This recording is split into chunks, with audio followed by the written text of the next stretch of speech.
November in the UK, and at the end of October we put our clocks back an hour, which means we're now driving in shorter days, longer nights, so more driving in the dark.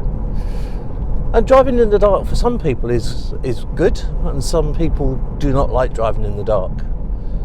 But the fact is that we have to adapt our driving to driving in the dark, mainly because we take the information to plan our drives from what we can see, primarily from what we can see. And of course in the dark we can't see as much. So darkness mainly means that it's harder for us to see. Our vision gives us less information when we do look, and consequently pedestrians and other road users may be more difficult to actually see. As light fades in the later afternoons, then colours become less distinct, and edges of things become less distinct, and it's more difficult to actually process that information. And the other reason for that is that when it gets dark, our bodies actually want to slow down. They're preparing for sleep, so we're more likely to be tired, and if we're more likely to be tired, then that means that gathering that information in the darkness is going to need more concentration and extra strain on the eyes. So you need to be aware of that.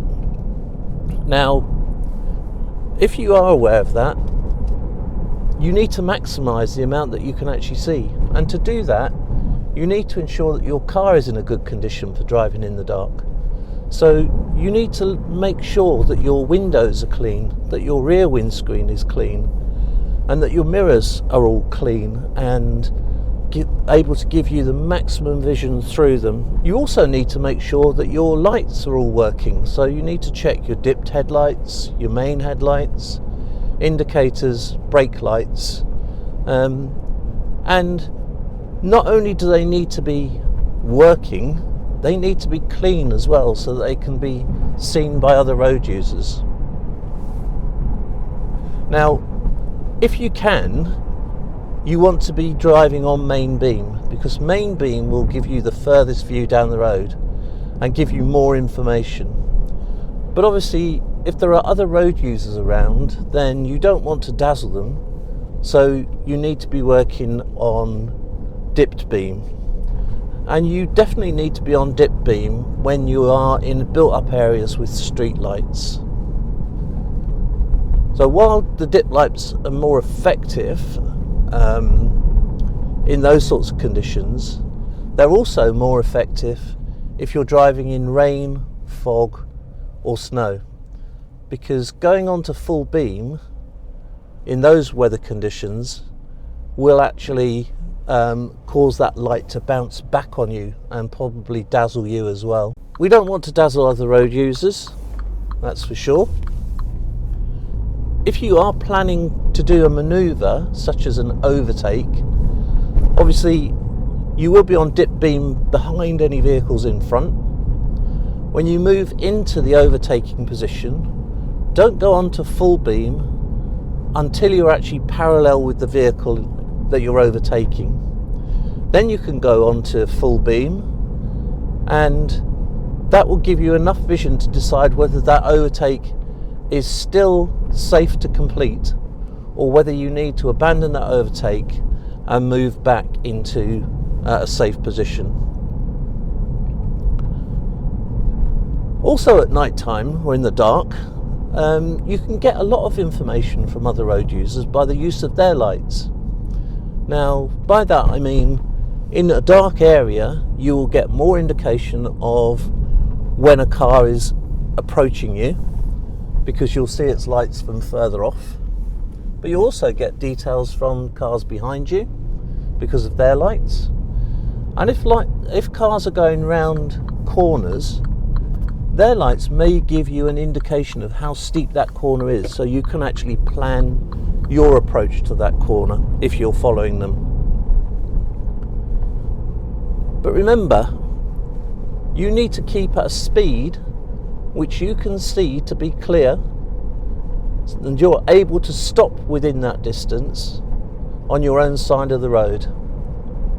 Now this is the golden rule that I've talked about in other videos, and I'll put a link to those above here.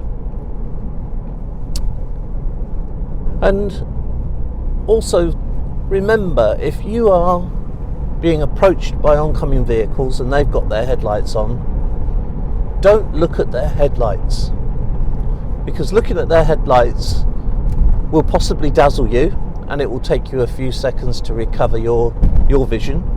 But also we have a tendency to steer where we're looking, so you could actually find yourself in a position that is compromising your safety and theirs. So look at the edge of the road. In urban areas this is quite easy, you can generally see pavements. On motorways there are coloured studs. If you know the highway code, you'll know the different meanings of the different colours of studs. In country areas it's more difficult, but if you concentrate you can generally see the side of the road and put yourself in a position of safety.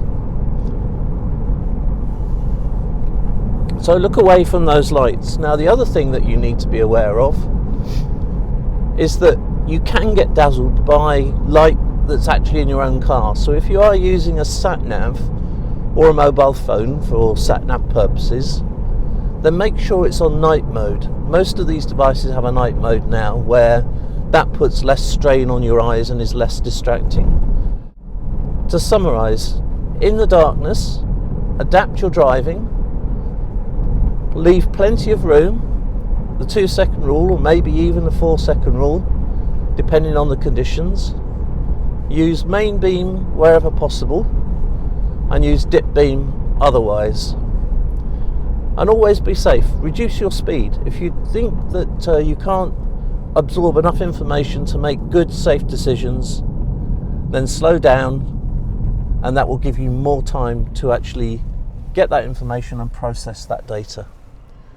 So hopefully that's helped. If it has, then please like the video. If you want to be notified of more videos as they come along, then please think about subscribing to the channel.